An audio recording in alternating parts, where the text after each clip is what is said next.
Amazing. I love that new tidbit about Ficino's private life. I know. Yeah, totally fun.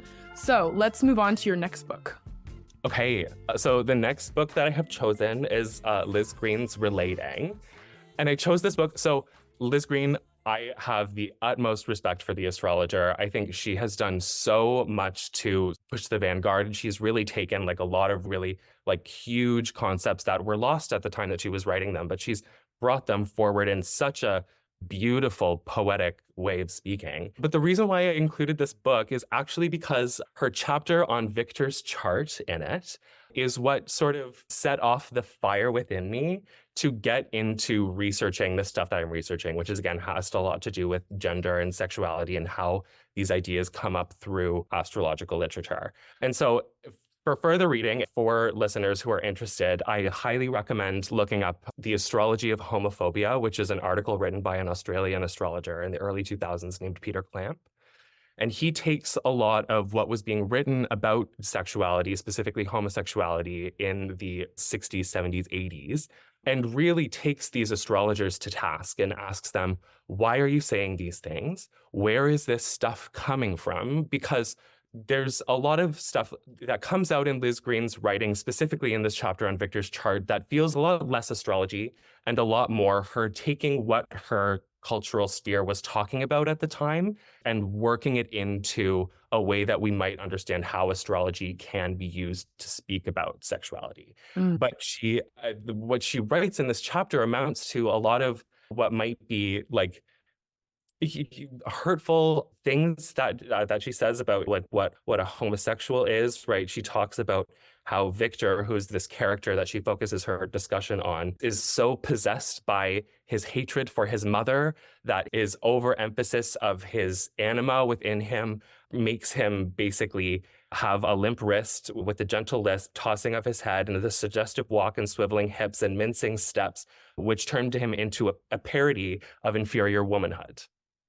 Right. And so we read these things and we're like, oh, okay, so fair enough, right? Like that's like these are my wrists, like being limp, and I've got like my gay way of speaking. But like the fact that she's like writing about it in this way, and then she goes on to say that the chart doesn't tell you anything about his sexuality, right? The chart you can't, without knowing that Victor's gay, you wouldn't be able to piece that together. But his chart does show you a person with a fine temperament who has issues with his mom. And what we know about homosexuality in the 70s is that she wrote this book only 4 years after homosexuality was taken out of the DSM. Oh. Right? So we're dealing with like a cultural attitude towards homosexuality that isn't the one that we're currently living in necessarily. Right. There are lots of people who, there's no consensus on what homosexuality is. Right. But she's talking about how Victor and his chart reflects someone who has issues with his mom. And so what turns Victor gay is his choice to take this hatred that he has of his mother and turn it into homosexual behavior, which is like, it's something as a gay person, like it's a little sticky to read and it doesn't feel nice. So it set me off on this journey of like, okay, like, what is in the tradition? What else is being said about this? And then I found actually, like, the further you look back, the more you get where like what Liz Greene is doing in this book is not like a new thing. Like Liz Greene is not the first person to make a statement like this. I have another one from Manilius's Astronomica, where he talks about the influence that the Pleiades might have on a man. Oh, you're going all the way back. Oh, well, but it's there, right? It's like a centuries old conversation that we're having, right? Where he talks about how a man born under the Pleiades will smooth their hairy limbs with the porous pumice, loathing their manhood and craving for sleekness of arm.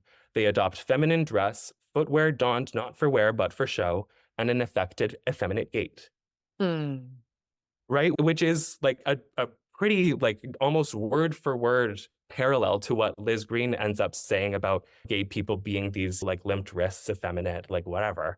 And so all that just to say, the reason we chose this book is because it had something in it that like set off such a fire in me to like really understand. Because like I love Liz. I think she's like one of the best astrologers. Like you could argue with me about it, but but I could argue But that. we'd lose, right? Yeah, I could tell you things too. But so like I'm reading it and I'm agreeing and I'm like, yes, like Liz, you're right. And then I get to this chapter and I'm like, oh my God, this makes me feel bad.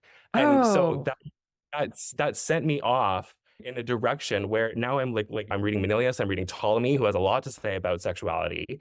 And in Diseases of the Soul is the chapter that he writes about sexuality in. So I just my hope, and as for all of you listening to the podcast, my yes. hope is to have a book that like makes you angry a little bit.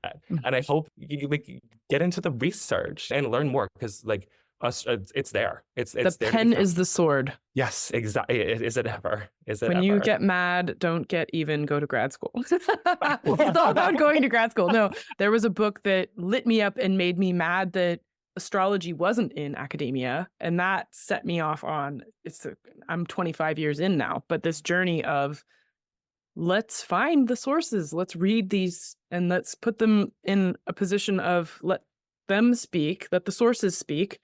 And that way we can understand what they are instead of already saying, well, this is pseudoscience or this doesn't work. And so that's what brought me to the Sophia Center. What I'm hearing you say too is like there are certain ways we can see our current cultural experience of sexuality and revise perhaps, or like go back and understand like the journey that like our communities have taken in understanding what we're dealing with, and that not pathologizing people.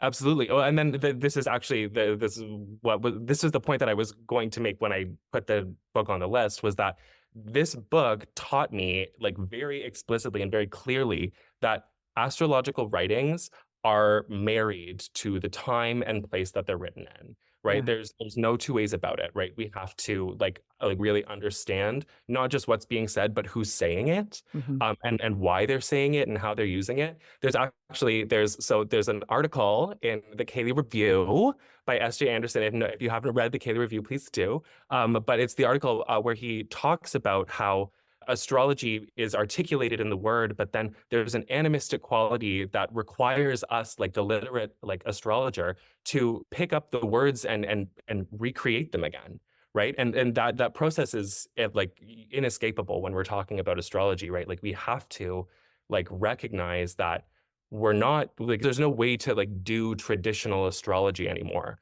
right? Like the astrology being practiced today is based on like has the traditional text at the root, but it's a very modern astrology, right? Like you couldn't necessarily bring it back there and have it be completely understood by everyone hanging out there, right? Like you have to acknowledge the fact that like every time you do something, like you're bringing it anew. The illusion that we could know what any historical astrologer is doing when they say, I do this, and they write it down in a book. It's like, okay, you say that, but what do you really do?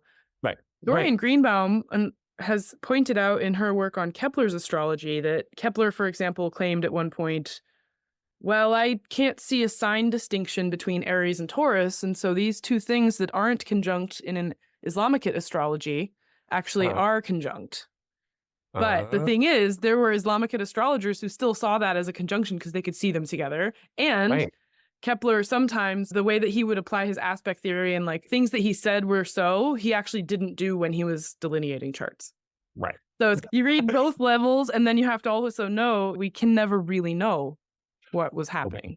Yeah, absolutely. This is something Nick talks a lot about in his book. And every time we have a conversation, he reminds me, he's like, as much as we'd love to believe that the books faithfully document everything that was happening within astrology, there's just no way. In the 17th century, when astrology gets kicked out of school, like it doesn't die, but it goes underground. It goes underground. Right. And at that point, like the almanacs are being used for fertility astrology, which is like a huge deal, but no one's writing about it. It's not happening, but it's just kicked out of the academy, right?